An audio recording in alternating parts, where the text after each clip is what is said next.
data supplied by the United States Census Bureau on the United States Census Bureau website in 2008, 76% of Americans are classified as Judeo-Christian. This means the vast majority of Americans are Judeo-Christians, and the small minority would be heavily influenced by it. Ever since the founding of America, our politics and culture and society have been defined by traditional ethical values of Judeo-Christianity. Traditional Judeo-Christian belief is the foundation of the idea that nudity is inherently profane. First, I'll discuss the relevant ideological perspectives. Second, why Judeo-Christian belief affects the United States today. And finally, how traditional Judeo-Christian ethical values affect us. First, I'll discuss the relevant ideological material. There are a few fundamental universals that are part of all denominations of Judeo-Christianity.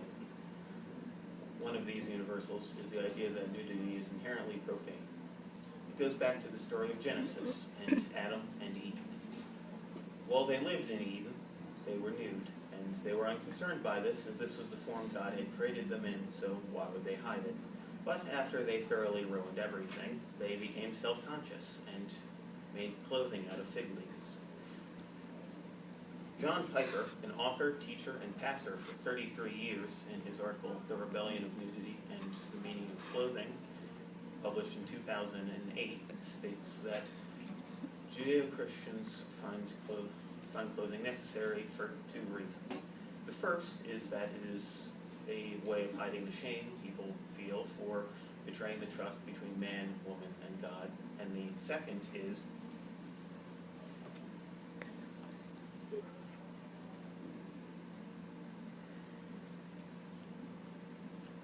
that after they made clothing out of fig leaves, God allowed them the ability to use animal skins for clothing, and this gift, should humans return to the nude, would be rejected and would be a sign of further rebellion against God.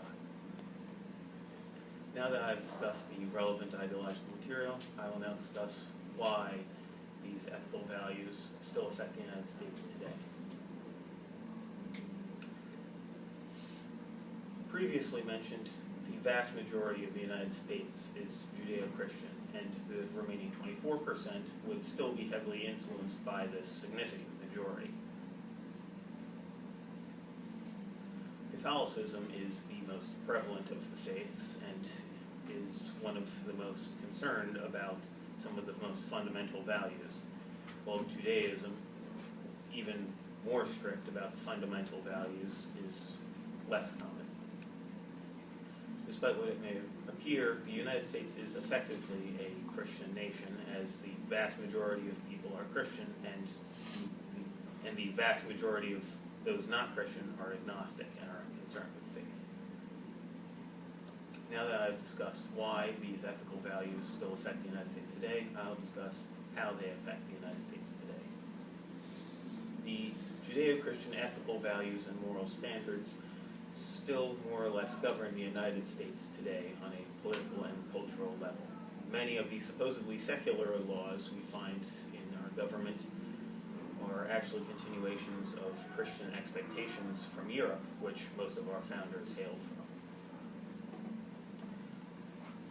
Dennis Prager, an author, political commentator, and founder of Prager University, in his article, Why Public Nudity is Wrong, published in 2012, states that a liberal judge would find no reason to maintain a public indecency law because there is no reason for them other than to maintain the ethical value of Judeo-Christianity.